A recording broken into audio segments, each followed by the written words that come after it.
We crossed 150,000 dirhams in sales for the first time. Then we knew that this business was growing somewhere. Today, I'm joined by Tariq Khwaja, the owner of MySewingMall, an e-commerce business operating in the specialized sewing and textile products market. We're going to talk about what it really takes to build trust online, sell products that often require education and guidance, manage e-commerce operations, and prepare a traditional industry for the next wave of technology. The lifeblood of any business is two things: sales and marketing. If you've got good sales skill, you can open a door, you can get inside, you can sell your product, and that means you have viability. So, what first attracted you to the sewing and textile products industry? People do need sewing machines, needles all over the area. The demand for clothes isn't going down. Was there when you seriously considered stopping the direction of MySewingMall? I think to make it in business in any significant way, one has to be. So, before MySewingMall existed, what were you doing and how did your journey into business begin? I was. I've. We're from a family business, so working goes back a long way. We are, as far as I know, sixth generation mercantile trading, which is in northern Pakistan. We used to do fur trading, gemstone mining, and carpets. And so there's a long history of working for us. And that then obviously led to my family having a really strong work ethic, which led me to end up working after I graduated inside the scrap industry. That's what I used to do before this, metal recycling for non-ferrous and ferrous metals. And that then we've shut down over here, and then I moved to sewing machines, e-commerce. All right, all right. Like business in your DNA from you are describing Essentially, from sixth generation, yeah, that right? we know about. So what first attracted you to the sewing and textile products industry? It's, well, scrap has a lot of operational overheads and requires a lot of time to make sure that the metal is cut right, the processing is done properly, and that requires a lot of watching. The sewing is a much more straightforward product, which is also, in our research, we found is quite needed. People do need sewing machines, needles all over the area. The demand for clothes isn't going down. Production demands all over the world are generally going up. And so the sewing industry is really, really favorable like that. All right, all right. So was there a particular problem, market gap, or customer frustration that made you believe an online business in that niche could work? Mm, we had some experience in the market over here, so we had an in. It was more about that uh, versus seeing it as an original problem that we could solve. I find sometimes in markets where there's a lot of saturation, a lot of people doing it, you're always going to find people who are already in what you do and they're 1,000 years ahead of you. What All I think right, all what right. matters more in situations like this is that we learn to differentiate ourselves from your competitors. All right, all right. So, what did the earliest version of My Swing Mall look like? Honestly, it was just a one page website holder that you could look on it and just understand what happens on the website, and then you would just call us. It was a one page brochure. All right. So, what was the first moment when you realized this could become a serious business rather than a small experiment? When we crossed 150,000 dirhams in sales for the first time, then we knew that this business was going somewhere. All right. So, during the early years, what was harder than you expected? Getting out there and meeting people. All Marketing is nice because you can stay in and do it, but like any business, you got to get out there, start shaking hands. You have to know people; they have to know you. Once they've looked you in the eye and shook in your hand, chances that it'll be straightforward will be higher. It's never straightforward just because you met the guy, but it becomes a lot easier after that. all right, all right. So, was Mhm. there a when you seriously considered stopping or changing the direction of my swim mall? Not really. No, All there's right, we are. I think to make it in business in any significant way, one has to be delusional about where they can take the business, because there's 1,000 people who tell you, oh, this is too difficult, this can't be done, this is not the way to do it, da da da da, we've done it like this for 100 years. And you go look at them and be like, no, no, this is my way, and my way is what I understand, and we're going to build on that going forward. Delusion.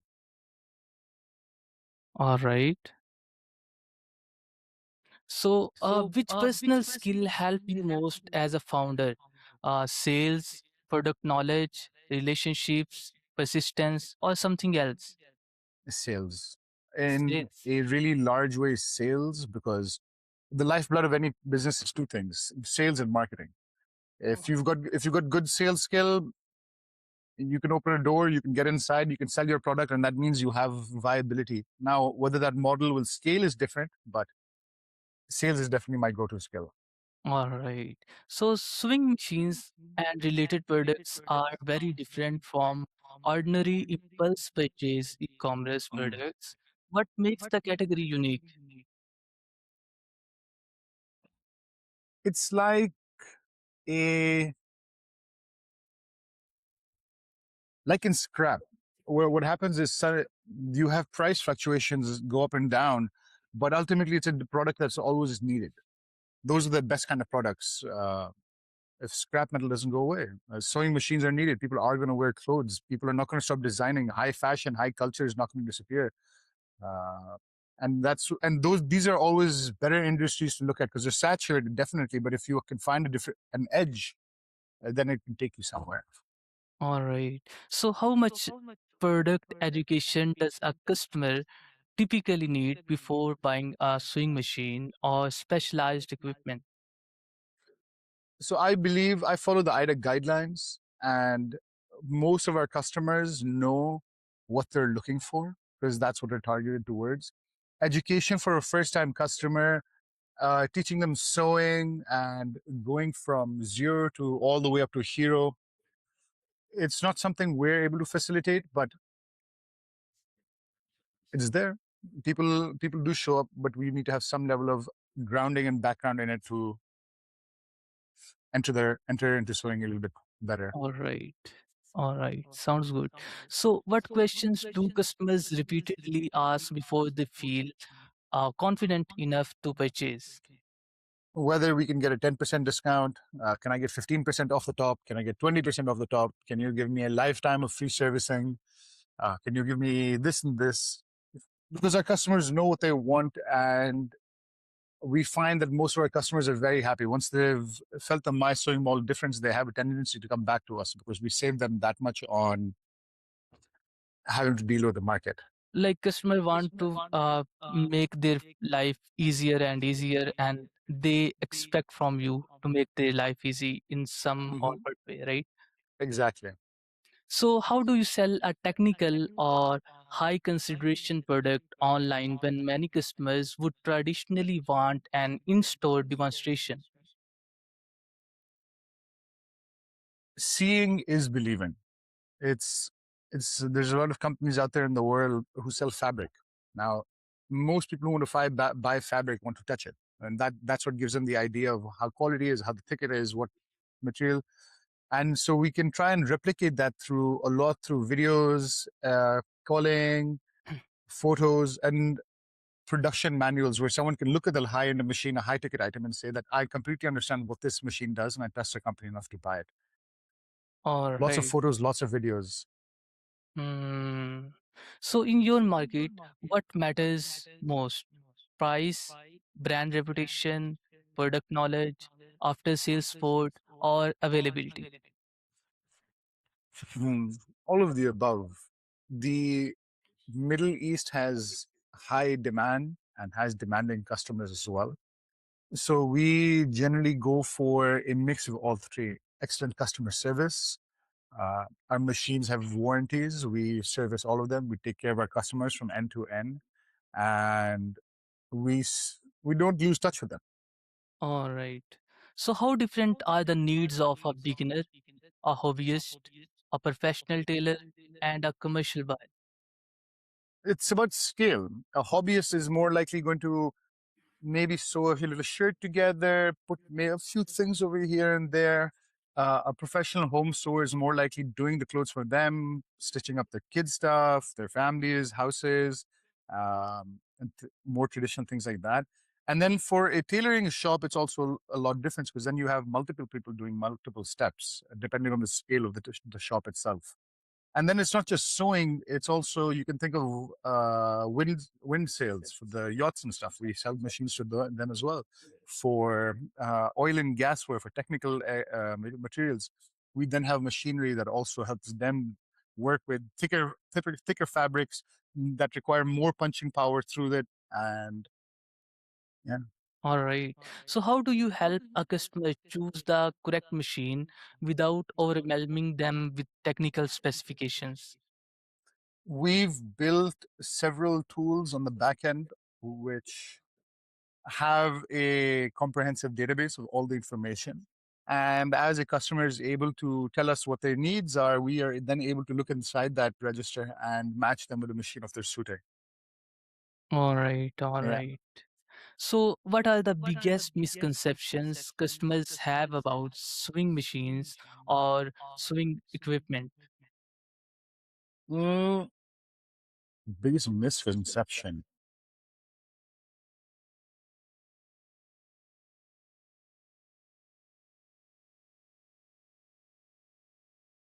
That is an at-home thing only. Mhm. It's a lot of people think of sewing machines as my grandmother stitched me a jacket or fixed a patch in my shirt. But there's a lot of specialization in the industry as well. You have automated jean manufacturing, you have curtain manufacturing, we have technicals manufacturing. Is embroidery is its whole different division. There's garment printing, uh, and the misconception I think what I'm saying is that it's not just about how we feel that we're representing ourselves through clothes, but how much production, how large the extent of manufacturing is for that. Hmm. That's just a needle going through a fabric and coming back out, and how large the application of that is, rather than just being like, oh, I tore my shirt, I need to fix it. All right. Interesting. Interesting. Do customers usually begin with a clear product in mind, or they need help identifying what they actually need? I personally, in every business that I've ever done, I will tell you that your front line is your customer service, your sales. Whether the customer's been there the thousandth time or whether it's the first time they're there, hold their hand, hold their hand, walk them through everything. It's like waiting at a bus stop. And if you don't know when the bus is coming, it's a terrible wait. It could be there in 2 minutes, it could be in 15 minutes. But if you see a sign that says bus will now reach in an hour and a half, you know that the bus is coming. And that ambiguity the mind hates. So if you're taking care of that and you're holding their hand all the way through, the customer is generally going to be pretty happy. All right. Like we have to treat the customer in sewing industry like a baby, and we have to support that. Not like a baby. You have to, the customer has to feel respected. Customers Okay. never buy when they understand. Customers buy when they feel that, oh, this person's really understood what I was saying to them. And Okay. so it's not babying them, it's more giant flashing lights saying, please walk down this hallway. Follow Zameen on the ground, there is a blue strip, follow the blue strip. Lots of signs each way saying that this is the technical division, this is this for this. Break it down, make it easy for them to understand. It's not babying, it's a lot more hand holding, a lot more guided, I'd say guided walkthroughs rather than hand holding. All right. Yeah. Interesting. Interesting. So, how important are accessories, spare parts, maintenance, and repeat purchases to the overall business model? For us, they are semi important because obviously anything you sell, you have to service.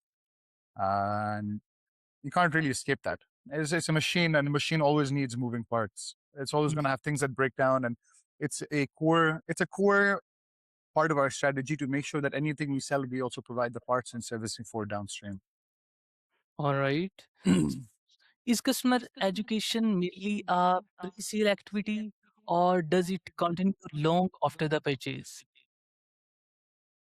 The best customer is one that's growing with you. Um, so if my first customer is still in the business and they've ended up doing better as a result of having worked with me, then You want to keep them as long as you can, and they're going to learn as long as you go learn. So we have to always be learning just a little bit ahead of our customers. Let's say customer starts off buying one machine so they can do patchwork at home. Then they've scaled to the point where now they have multiple clients for multiple different orders. We need to be able to understand what that customer's needs are going to be, and then make sure we're ready for them by the time they get there. I need to Hmm. now have 110, 15 machines who in a large factory, and I need to have it broken up in this chunk because I don't want to just do t-shirts. I want to do embroidery, printing, large scale manufacturing. I want to get into my own denim production. I want to make towels, anything. And we need to be ready for that. All right, interesting. So, what role do video demonstration guides, comparisons, and tutorials play in converting customers? So there's a great thing. Seeing is believing. Um, I don't know if people know about mechanical keyboards, but I also have a mechanical keyboard. And it's kind of like watching a video. How do I know what's a good mechanical keyboard? I watch the video and I hear the clacking of the noise and the keys click, clack, clack, clack, clack. And I'm going to watch someone's hand go over it and I'm going to get an idea what the texture is like and the fabric is like, what the clicking noise is going to be like. And then, and if you have any good amount of imagination, you can sit there and you'll feel, oh, this is what this experience is going to be like for me. And so it's very important to have images and videos. Your All customers right. not they want to feel it. They want to experience the machine, and that's what a live demonstration is. So you can do Hmm. that by video. Perfect. So, for a specialized online store like you, what creates trust before a customer has ever spoken to the business? Hmm. Photos, videos, um, user case testimonials, photos and videos of of our customers happy with our services, reviews, Google,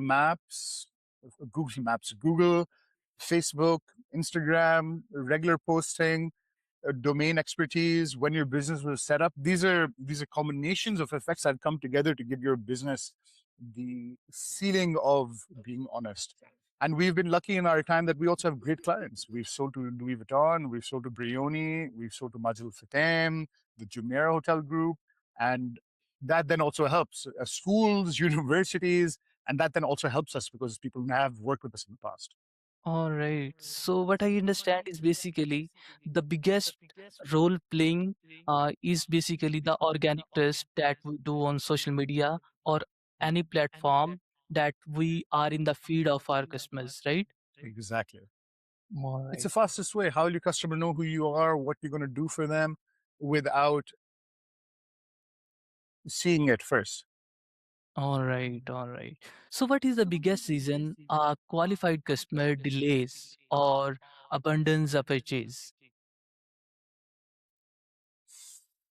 Not having their needs met in time, not the community. It's always the biggest. I'd say the biggest 80% or 60, 70% of the factors are that the customer didn't get an answer in time. They weren't met with the amount of feeling they believed they deserved, and then Hmm. price. And your pricing offer goes a long way in that. And how do you explain why your price matters? If we're selling a machine 4 times more expensive than our competitor's machine, then we have to have something that justifies a customer spending 4 times more on us rather than on our competitor. All And right. that's feeling, right? Does the customer feel understood? Do they feel they you really got across to them and they really got across to you? And there's a relationship happening there, and then they'll really feel comfortable in working with you. So there's a lot of competition in pricing. So when you have your competitors, so in this pricing market, how do you position yourself?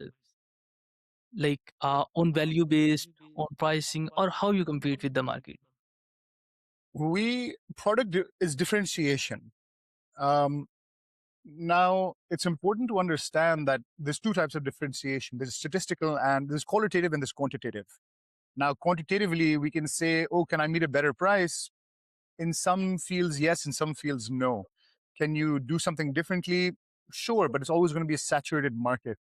What we go for is that the feeling, Hmm. the feeling of working with a younger company that's quicker to respond, more agile on his feet, gets more work done for our customers faster. And we meet that with meeting them every step of the way of the creator journey. So whether you're going to try to make sewing machines, or maybe you want to do a little bit easy and you want to do custom prints on your clothing and you want to set up a design brand, we're going to help you do that the entire way, and we're going to help you scale that all the way as well. And we'll give you guidance of what we've understood to be true. So the customers are getting a little bit of a business consultant relationship as well, and they're also gaining in what the things they want to do. And All right, that all help. right. Yeah. So, what I feel like in your brand, there's a differentiation that in some brands, there is a feeling of like customer will select a product, no one there to guide anyone, Yeah. and in your business, you are basically also play the role of like a consultant to guide the customer on every step, right? Exactly. All That's right. that's that's the best customer service there is. Your sales and marketing guys who have worked with 1,000 companies like you, and they understand what they can do to help your business succeed. All right. So, what does an excellent customer journey look like from the website visit to post purchase support? An excellent customer is someone who's able to tell us ahead of time exactly what their needs are and works with us to build solutions for them. I find each country has its own temperament with how the customer wants to work, and so that matters then. But the best customer is the one who's going to help you deliver what they want, and they're not afraid to tell you what it is they're looking for, because we might fill an order, and then we'll find out later that someone neglected to tell us something important, and because of that, their lineup or something within the line had to change that we had not known earlier. All right. All right. So, which touch point has the greatest influence on conversation? Like the like or in the conversation or in the conversion, like the product page, live Mm. conversation, reviews, video, social proofs, or follow up. Which touch point? Hmm.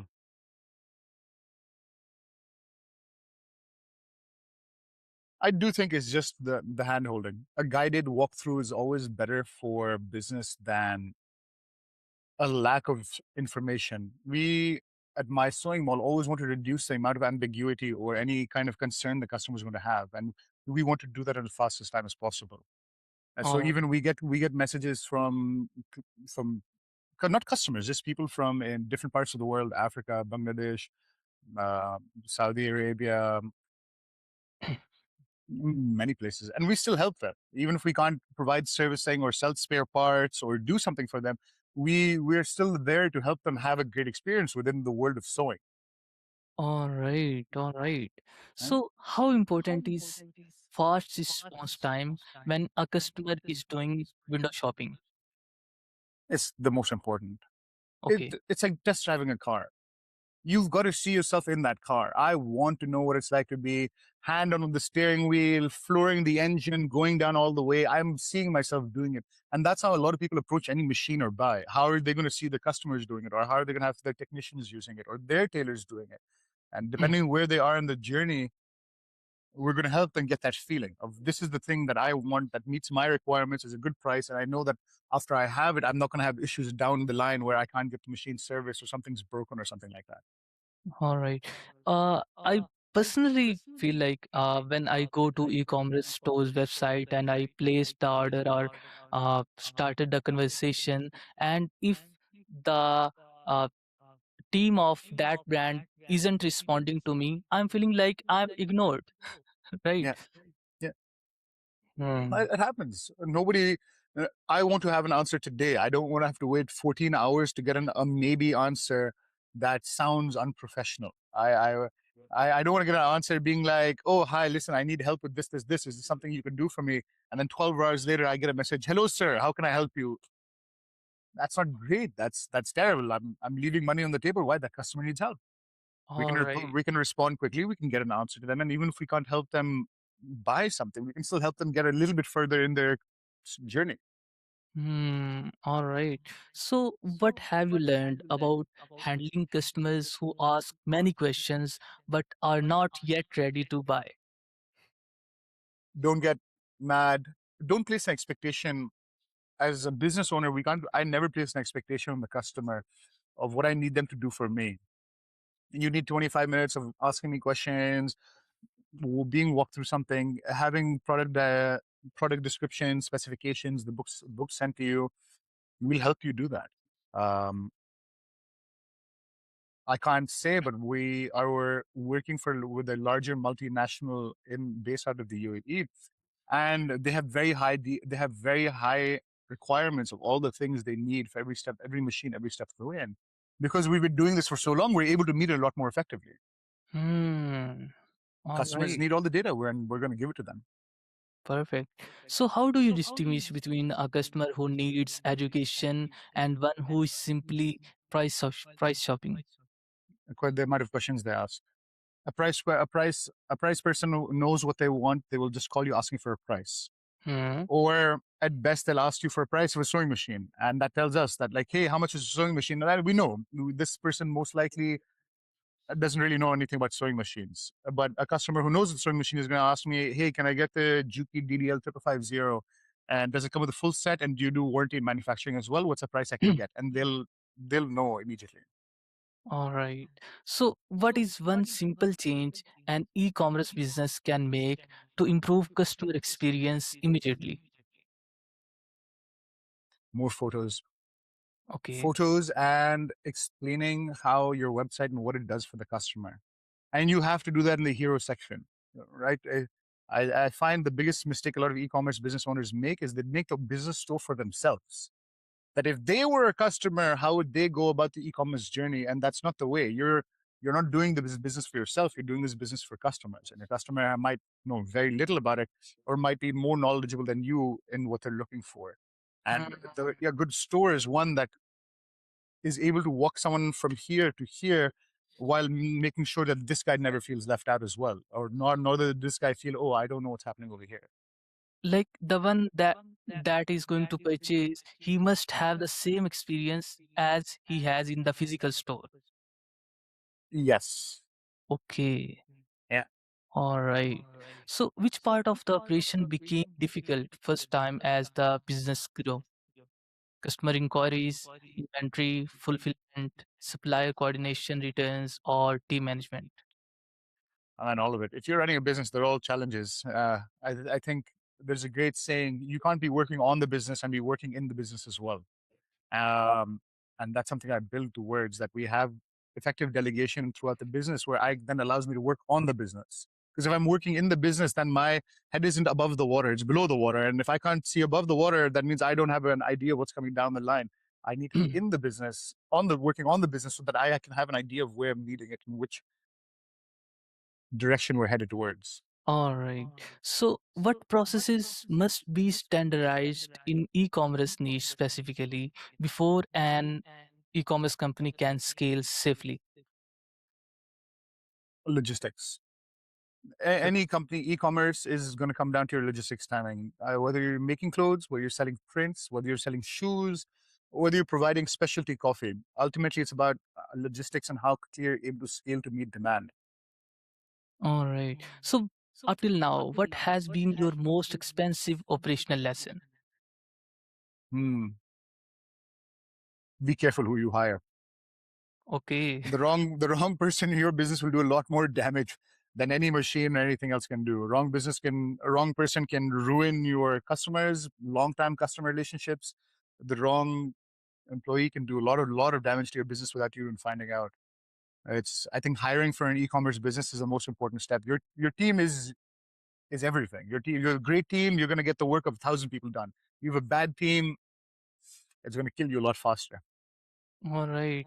So, if you could see one perfect dashboard every morning, what information would it contain?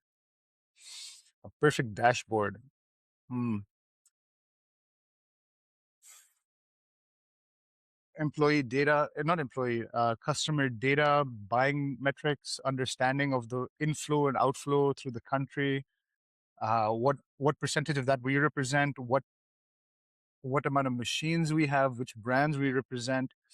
The perfect, I think, dashboard would be something that would give me short term insights, me long term insights, and the same compressed thing where I could say and see like these are my dailies, these are my monthlies, and then these are my long term objectives which I'm trying to set out to meet. And because we understand the global economy as being this, something that tells me that like, okay, I at my sewing mall represent this much of the global economy as an overall marker of things we're trying to meet. And then by these short-term definitions, how many orders do I have? Which emails have I gotten? What are my customer service people doing? How are my sales agents doing? And how far are we from meeting, let's say, we sell in the Middle East, and how much of the Middle East's total volume do we then represent? Hmm. All right. Like a kind of SEO dashboard that is seeing the progress of every operation or the Exactly. person and the customers outflow, inflow, and everything, right? Exactly. Machines are coming in. They're just real strict technical data. How many machines got bought into the UAE this year? How many machines did I buy out of that? How many of those left the country? And then how many of those did I represent? For me, in that long term, that would be a really big chunk if I could say that one day, God willing, I'm doing 90% of all inflow of sewing machines in the Middle East has my name on it or me dictated by my sewing mall in some way. Yeah, and I'm doing something right. And it tells me that because I've done collected this data all the way through, then I have measurement data from today till that point. All right. So, in a specialized niche like you, is it better to reach a large audience or become extremely trusted by a smaller, more relevant audience? For marketing, we always look at the IDA guidelines: awareness, interest, desire, action. I'd like to have, I like to have, I would like to have social media that would allow everyone to really feel that there's something really cool going on over here. And then we have that social media funnel built for someone can be in awareness and be like, cool, this, I've learned so much about sewing. And someone who's doing their 1,000th customer that month would still be like, hey, I've learned something new. Hmm. So, Good media is like that. in the whole Mm, conversation, I basically feel like there's a feeling of social media everywhere mm, in your yeah. conversation. So, up till now, which social media platform brought the more customers to you? Facebook. Meta's advertising is really substantial. I've met companies over here that have leveraged it exceptionally well. They've created products that have gone viral. They've started changes in that. Uh, Dubai chocolate, I think, is my favorite example of a social media marketing trend where that name stuck and it took off, and now it's a global phenomenon. Hmm. All right. Uh, So, do repeat customers behave differently from first time customers? Yes, they'll always be a lot more comfortable asking you questions. The first time customer may be very aggressive because they're uncertain or they're too timid and because they're being too uncertain. But by the third or fourth time they dealt with us, they're not afraid to tell us, well, this one I need, this is what I want going forward. And these are things that have really helped me because they've already felt so comfortable with us at that point. All right. So, what is one e commerce growth tactic that is commonly recommended but has not been particularly useful in your experience? Not very useful.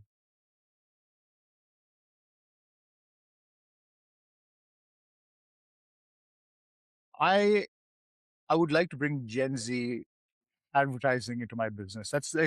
For me, it's not something that I've really been able to do well because I can't capture the irony well. It's just I love the sarcasm. I really love the sometimes there's doomer mentality that comes through, and that just might be my social media feed.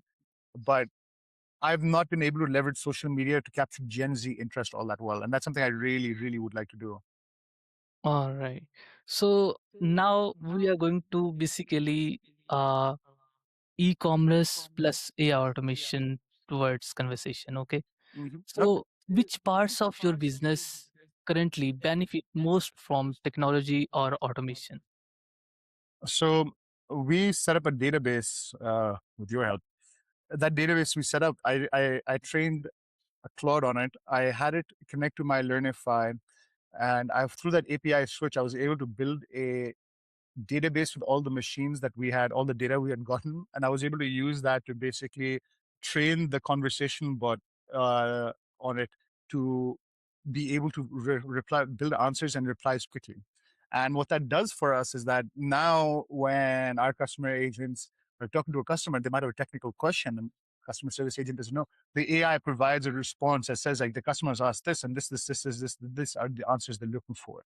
And that's Hmm. been super fast because now we don't have to run around trying to get answers from inside the business. We have everything ready to go.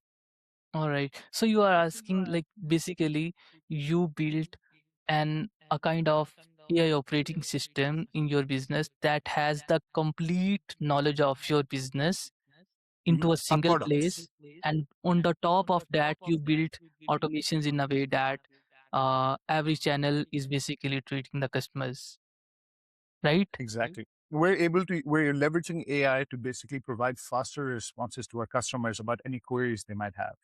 All And we're right. doing that based off the databases that we've built internally. All right. So which customer questions could be answered automatically and which ones still require our domain knowledge?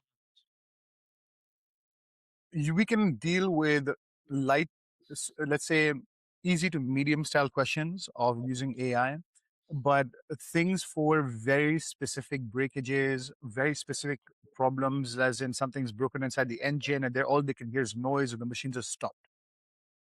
Mhm. That's where we then need to have our technical team step in. When the question goes from being theory to something practical that's broken, that's where AI can't meet it. AI can help with theory, but practical, you need people.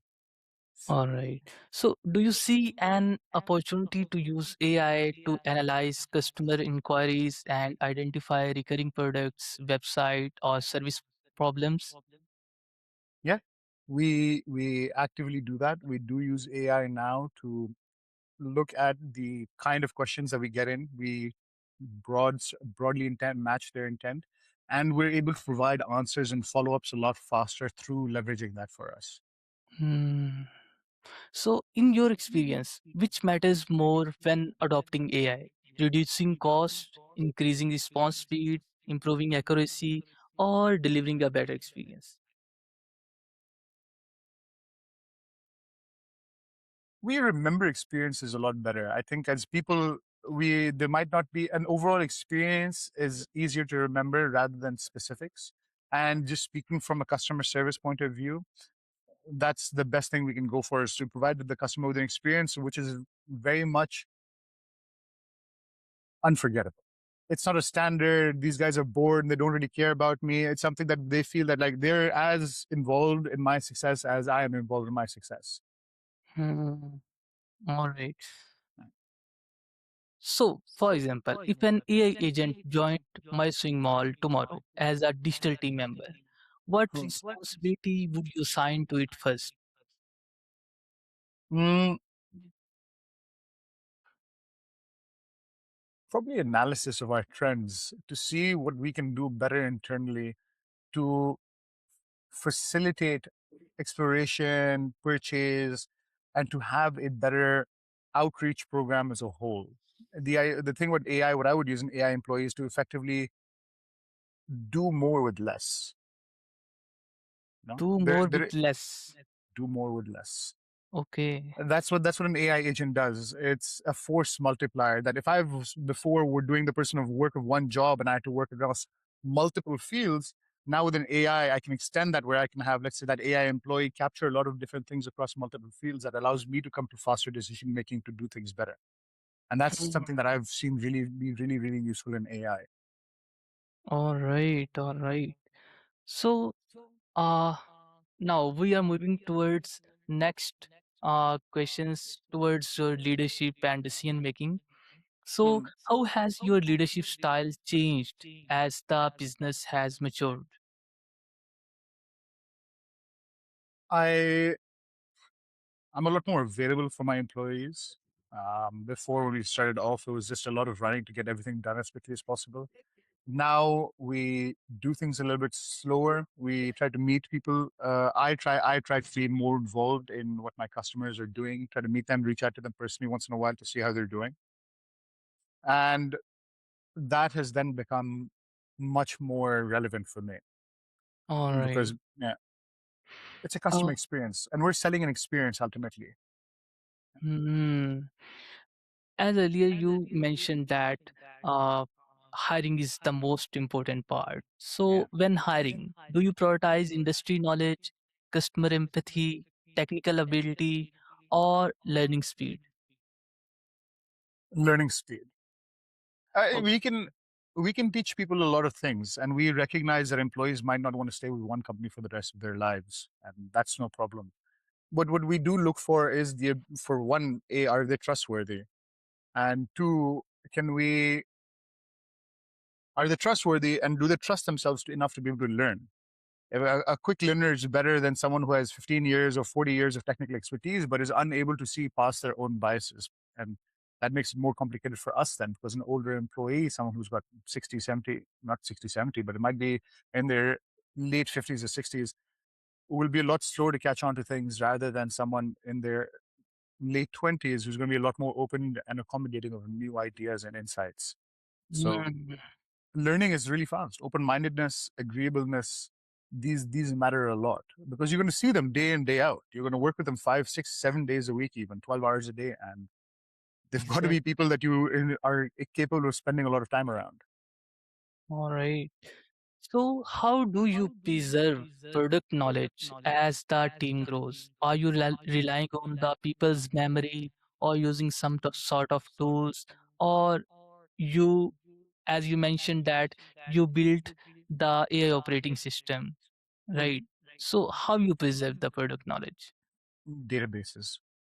We have a Okay. database. We have tons of physical database. We have their product manuals, PDFs, spare parts listings, any documentation that has come out about the machine the last 10, 15 years. We do have a record of all of it. And we keep that on hand to be able to facilitate everything we do going forward. And then we also keep notes and we track our data extensively to understand what we've done wrong and what we've done right. All right. So, what is something you believed about e-commerce 5 years ago that you no longer believe now in the age of AI? Mm, e-commerce stores were very challenging depending what you were doing, and understanding and doing an e-commerce store is like running any business. You need to understand everything about it and what you're going to do well inside it. Now with the AI, I think that iteration time is just quadrupled. It's shut up. Now anyone can say, I want a website like this, copy this website and just do it like that, and within 20 minutes, 25 minutes, you can have everything ready to go. Hmm. All Nuance right. might not be there. You might the person making the site might not understand the specific things that make a site great, but an overall general purpose site that's attractive, works well, and can be online in a day is something that's now so much faster than in the past. All right. All right. So, do you expect the next generation of customers to learn sewing differently, discover products differently, and purchase differently? For yes, I do think we're gonna see the slowdown of we're going to see the speed up of large scale manufacturing, but at the same time I do believe we're headed towards a creative renaissance in the manufacturing world, because as AI creates faster pipelines to getting work done, we're going to see a lot of a new generation of designers and creators who are trying to experiment culturally and within cultural norms and outside of cultural images. And they're going to do a lot more of that because the world is globalized. You do have customers from all over the world. And those customers are going to want to see themselves represented in their products, and manufacturing and making clothes is where that really begins. All right. So now I'm going to asking you your favorite question. What opportunity in your industry do you think most people are currently overlooking? Hmm. What opportunity most customers what people are always overlooking? Automation is going to be huge. Automation is going to change the nature of so many things that I don't think a lot of small to medium enterprises are ready for how big manufacturing automation is going to be in the next few years. I do think a lot of styles and ways of doing manufacturing that had stuck up till now are going to change over the next 5 to 10 years. And most people really don't have an idea of what that means for them specifically, but the shift is coming. And it's going to be a Okay. very, very big one. All right. All Yeah. right. So, according to your experience, AI automation, they have to adopt either today or tomorrow, right? Absolutely. You can't escape it. It's going to be in your business. It's going to be in your customer service. It's going to be in your in your publishing. It's going to be in your data. It's going to be in your data metric. It's in your data analysis. It's going to be in your IT team. And once, as we're moving into an era of general robotics as a whole now, it's going to be in your clothes as well. Why? Because you can do it better, quicker, for Okay. cheaper.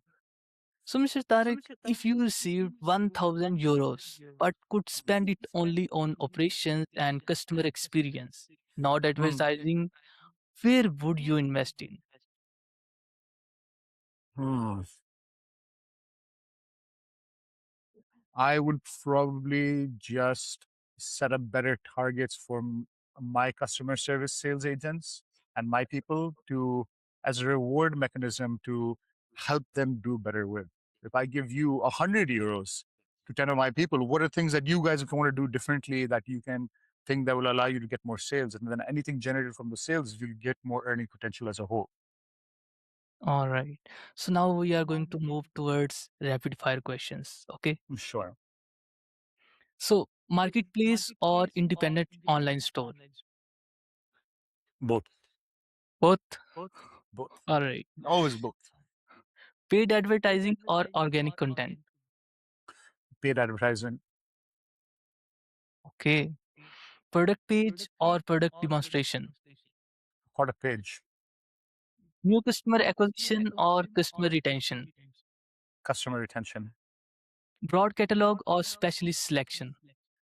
specialist selection, Speed or perfection? speed, Data or intuition? both. Both. You have to know what you're doing, but data is going to allow your intuition to function better. Human support or AI support? Human support, assuming One, you have a good team. okay. One business tool you use regularly. Email.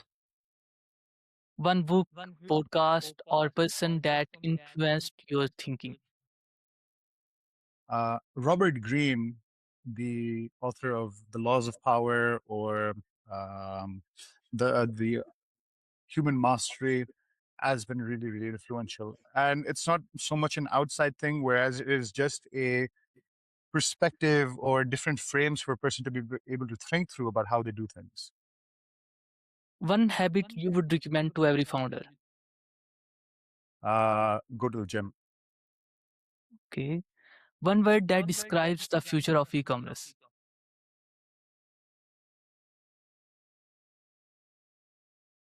Aesthetic. All right. So now we are moving towards closing. And Mhm. what are you currently building, improving, or exploring at MySwingMall? Right now, we are creating a method or systems that allow us to reach faster communications to the right people in comparison to what our competition is doing. All right. Uh, So Specialized which outreach. type? Okay. Sorry for interruption. You No, can continue, please. specialized outreach. So, how do I get the right guy faster? What am I doing to them, and how am I targeting them to have them aware of our solutions to their problems? And that's what we're doing. We are a solutions provider, and Okay. most people have problems, and we've got solutions for most of our customers' problems. Okay. Where can people learn more about you and MySwingMall? MySewingMall.com, our Insta, our Facebook, our Twitter is something I'm still working on, but then we'll have that up as well. And we are available on that generally. Thank you so much, Mr. Tariq. Uh, we found a lot of e-commerce specialized in, like, for example, in my swing industry, there is a lot of details that you put in according to your experience. Mhm. about hiring and about the future of e-commerce. And yeah, if any SMB owner is watching this podcast and is operating in specifically swing industry, or any e-commerce owner is watching, so it will be helpful for them. Yeah, I hope so. I hope so, and I hope they succeed. I hope they do really, really well. And if they've gotten something out of it, and we're always available to work, we're down Exactly. to do good business. We're down to help and learn, and because we learn and grow through that as well. And the best way to ever get ahead in life, as business or in many things, is to have good people around you. Thank you so much.